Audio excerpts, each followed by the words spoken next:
avec, bah oui, dans la série numéro 1, un homme que tout le monde va observer, couloir numéro 4.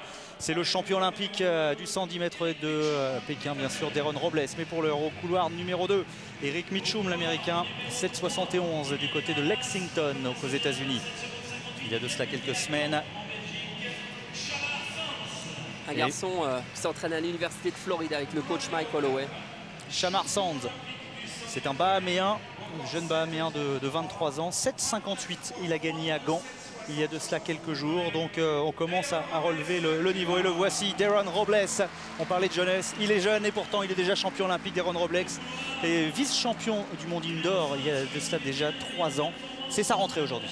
Originaire de Guantanamo, Nicolas, ça a été des festivités incroyables. Son entraîneur me l'a confié tout à l'heure à l'échauffement. Attention à cet homme, Yevgeny Borisov, meilleur performeur mondial de l'année. Ils sont 3 ex-aequo avec 7,45, Terence Trammell, Anton Oliver et donc Yevgeny Borisov. 7,45, c'est déjà allé très vite cette saison. Damien Brothers, le Belge, 7,71, c'était à Montville. Tyron Atkins, on l'appelle Ty également, Atkins, l'américain, 7,68, deuxième à Moscou. Meilleure perf en 7,46, donc imaginez un meilleur perf déjà moins rapide que celle de Yevgeny Borisov cette saison. Et puis enfin Marcel van der Westen, le néerlandais au couloir numéro 8. Ah, lui c'est un sacré gabarit. Vice-champion d'Europe indoor en 2007. Mais on va voir surtout quelle va être la réponse de Deron Robles pour sa rentrée face à un garçon qui a déjà couru très très vite, à savoir Yevgeny Borisov. Qu'est-ce qu'on peut attendre du Cubain, Renaud? Eh bien justement, Nicolas, il y a une grosse inconnue, c'est que Deron Robles s'est blessé au mois de janvier. On sait qu'il a retardé sa rentrée. Initialement, elle était prévue du côté de Göteborg en Suède. Il a fait forfait. Il a ensuite fait forfait à Stuttgart. C'était samedi qu'il devait effectuer sa rentrée. Il a décalé cette rentrée, peut-être par précaution. On va voir dans quelle forme il est dès maintenant à Liévin.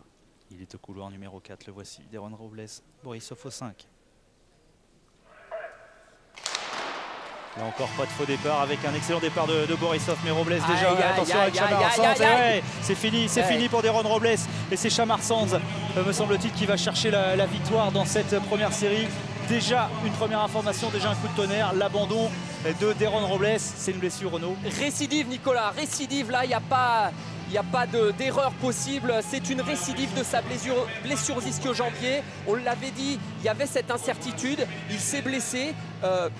Les communiqués qu'on avait l'annonçaient avec une contracture aux ischio-jambiers. Mais regardez quand on voit ce qui se passe. Dès la première quasiment, il essaye la deuxième, il arrête derrière. Et ça s'appelle une déchirure musculaire. Deron Robles avait déjà certainement une lésion aux ischio-jambiers.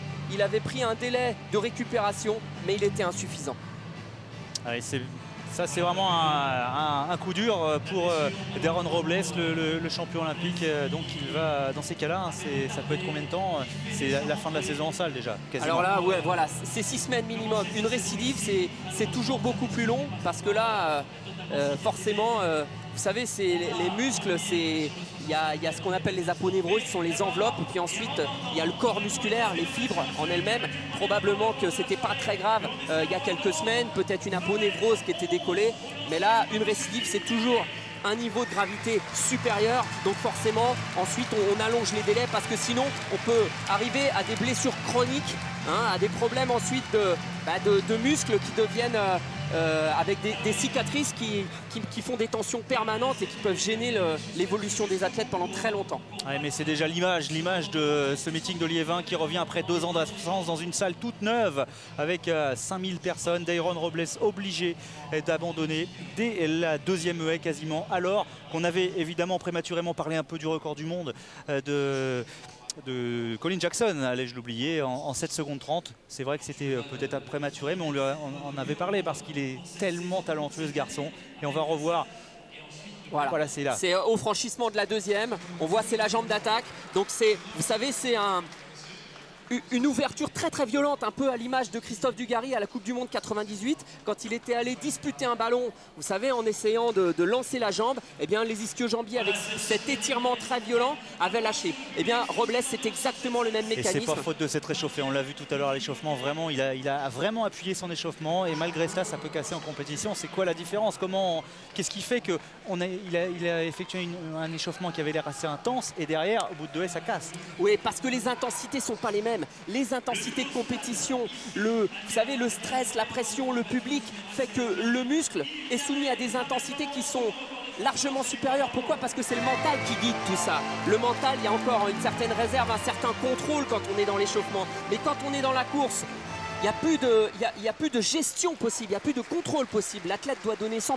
En athlétisme, on ne peut pas, contrairement au rugby ou peut-être au basket, arriver à jouer strappé en contrôlant, ou Didier Linard en finale de la Coupe du Monde, du championnat du monde de handball encore récemment, qui avec un délai d'une semaine a quand même pu, en trichant un petit peu sur l'intensité, en freinant ses sprints. Mais là, sur une épreuve comme ça, c'est pas possible, Nicolas. Allez, juste un petit mot quand même sur les résultats, parce qu'il y a eu des résultats.